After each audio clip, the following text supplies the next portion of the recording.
Jesus in me ministry சார்பாக உங்களை வாழ்த்தி வரவேற்கிறேன். உயிர்ப்பிக்கும் வார்த்தை நிகழ்ச்சி மூலியமாக உங்களை சந்திப்பதில் மிகுந்த மகிழ்ச்சி அடைகிறேன். இந்த நாள் ஆண்டு உங்களோட பேசுகிறதான வார்த்தை எபேசியர் 4:30. அன்றியும் நீங்கள் மீட்கப்படும் நாளுக்கென்று முத்திரையாக பெற்ற தேவனுடைய பரிசுத்த ஆவியை துக்கப்படுத்தாதிருங்கள்.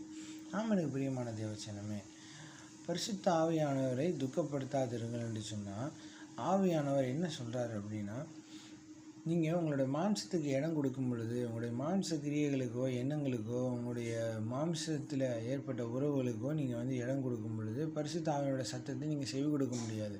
உங்களுடைய உள்ளான மனுஷனுக்கு உள்ளான உங்களுடைய ஞானத்துக்கு நீங்கள் யோசிக்கும் பொழுது ஒரு சில நேரங்களில் நீங்கள் பரிசுத்த ஆவியாரை நீங்கள் துக்கப்படுத்திடுறீங்க. உதாரணமாக சொல்லப்போனால், நீங்கள் ஒரு காரியத்தை செய்யப்படும் போது பரிசுத்த ஆவியார் வேணான்னு சொல்லி தடுக்கிறதுக்கு அநேக காரியங்களை கொண்டு வருவார். ஆனால் நீங்கள் என்ன நினைப்பீங்க அப்படின்னா, இதை நான் செஞ்சே ஆகணும்னு சொல்லி பிடிவாதம் பிடிப்பீங்க.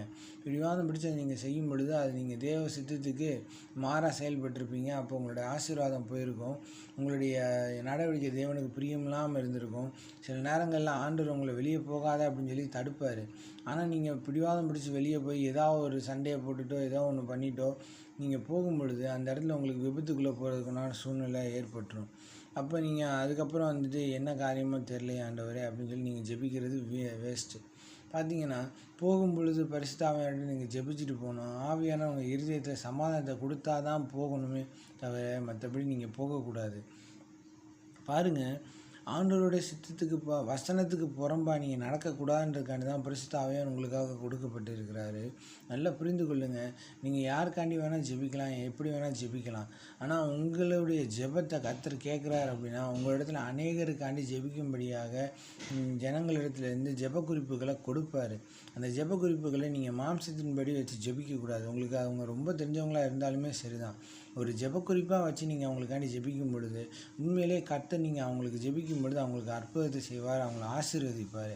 சில நேரங்களில் பிசாசு என்ன செய்வானா, அந்த ஜெப குறிப்புக்கு நீங்கள் ஜெபிக்கக்கூடாதுன்னு சொல்லிட்டு உங்கள் மாம்சத்தில் இருக்கிற கோபம், எரிச்சல், இப்படி காரியங்களை தூண்டி விடுவான்.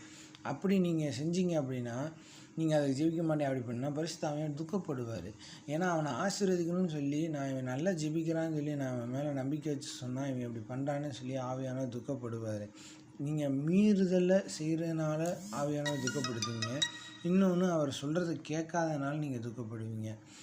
ஸோ நீங்கள் உங்களுடைய மாம்சத்துக்கு இடம் கொடுக்காமல் இருக்கும் பொழுது பரிசுத்த ஆவியானவர் பிதாவின் இடத்துல சொல்லி உங்களுக்கு ஆசீர்வாதங்களை பெற்று தருவார். இன்னொரு விஷயம் என்ன அப்படின்னா, நீங்கள் ஆவிக்குரிய வாழ்க்கையில் செழித்து வாழ்வீங்க. கர்த்தர் தாமே உங்களை ஆசீர்வதிப்பாராக. ஆமென்.